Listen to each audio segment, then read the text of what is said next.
ICCT stock analysis and ICCT stock prediction. Is it a buy right now? Watch this 1 minute video till the end to find out.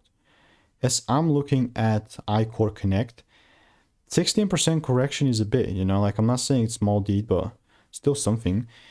Doesn't quite matter because looking at it from a broader picture, all I'm willing to do is just double down like I did before on this prediction. Now, I've made more videos than anyone else in the space, and I, by the way, documented all that on my YouTube channel. And looking forward, right, here we are, 12 days ago, 3rd of April. Only if I saw a double break was I willing to take it up.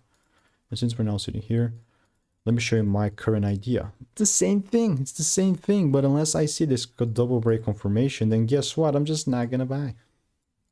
Like, ultimately, man, like, that's exactly how ICCT is looking like for me. It's obviously not financial advice. Let me know what is your opinion on that. But if you want to make more money trading in a simple and lean way, click the first link in the description. It's a free newsletter. So goodbye and enjoy.